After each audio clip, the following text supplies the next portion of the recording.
नमस्कार, स्वागत है आप सभी का द फैक्ट इंडिया पर और मैं हूं आपके साथ पूजा जादौन।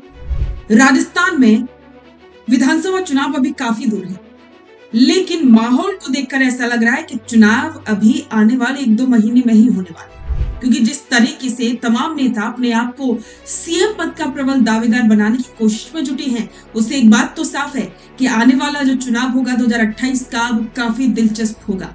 एक तरफ जहां बीजेपी कि जितने भी दिग्गज हैं वो अपने स्तर पर काम कर रहे हैं, तो वही कांग्रेस के भी दिग्गज अपने आप को मजबूती से पेश करने में जुटे हुए। लेकिन इसके अलावा एक और नाम है जो 2028 के विधानसभा चुनावों के लिए पूरी तरह से तैयारी कर रहा है, और ये तैयारी छोटी मोटी नहीं है, बल्कि ज्यादा से ज्यादा सीटों पर अपने प्रत्याशी उतारने की है और अपने आप को सीएम फेस के रूप में स्थापित करने की है। वो नाम है आरएलपी प्रमुख हनुमान बेनीवाल का।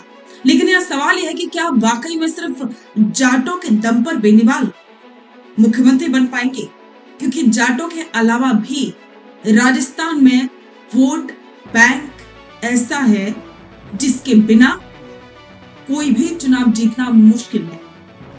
क्या वाकई में हनुमान बेनीवाल बाकी के वोटों को भी अपनी तरफ कर पाएंगे?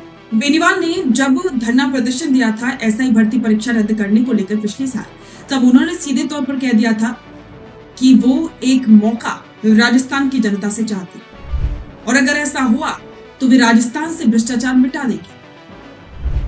उन्होंने ऐलान किया था कि वो राजस्थान की 200 में से 200 सीटों पर प्रत्याशी उतारने की तैयारी कर चुके हैं। लेकिन क्या वाकई में हनुमान बेनीवाल सफल हो पाएंगे? क्या वाकई में जो एक मौका देने की अपील राजस्थान की जनता से कर रहे हैं, क्या वो अपील जनता स्वीकार करेगी? क्योंकि हनुमान बेनीवाल को सभी जानते हैं कि वो सिर्फ एक जाटों के नेता के रूप में स्थापित हो चुके हैं। अब उस छवि को सर्व समाज का नेता बनने की तरफ बढ़ाना काफी मुश्किल है। हनुमान बेनीवाल टारगेट तो काफी कर रहे हैं, लेकिन उनके लिए आसान नहीं है, क्योंकि सभी कौमों में अपने आप को स्थापित करना बहुत मुश्किल टारगेट होता है। 2028 अभी दूर है, लेकिन जयपुर के पावर कॉरिडोर में मुख्यमंत्री की कुर्सी के लिए ऐसी खींचतान शुरू हो चुकी है जैसे चुनाव अगले महीने हो। भाजपा के दिग्गज अपनी साख बचाने में जुटे हैं, तो कांग्रेस के अंदरूनी घमासान की आग अभी बुझी नहीं। लेकिन इस सबके बीच नागौर के शेर हनुमान बेनीवाल ने ऐलान किया है, उसने सबको खुले त्रिकोणीय मुकाबले में तब्दील कर दिया। कांग्रेस के खेमे की बात करें तो आज भी सवाल वही कि अगला कौन?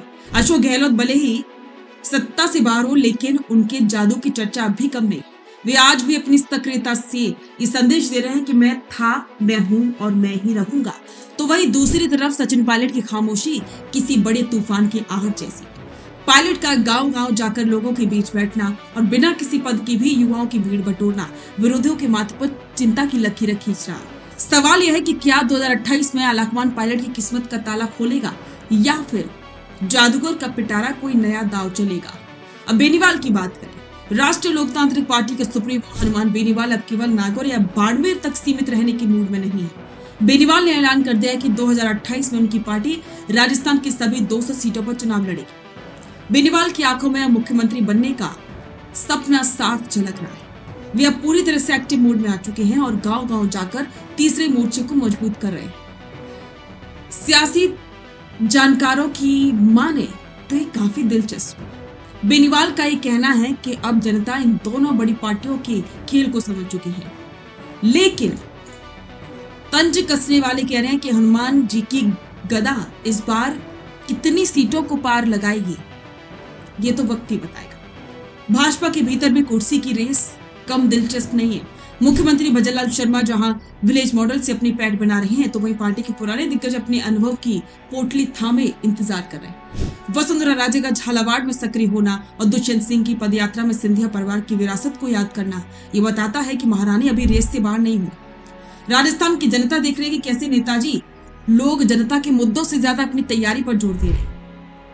कोई नीट मामले पर सरकार को घेर रहा है ताकि युवाओं का वोट बैंक पक्का हो सके, कोई पेयजल समस्या को लेकर टीना डाबी की चैम्बर में मीठी वार्ता कर रहा है, और कोई गिरल के धोरों पर बैठकर सरकार को हिसाब देने की चेतावनी दे रहा है। 2028 का चुनाव केवल हार जीत का नहीं, बल्कि साख का चुनाव होगा। बेनीवाल का मिशन 200 क्या कांग्रेस और भाजपा का खेल बिगाड़ेगा? तो आपको क्या लगता है, क्या हनुमान बेनीवाल अपने इस टारगेट में सफल हो पाएंगे? और आपके हिसाब से 2028 में किसकी जीत होगी?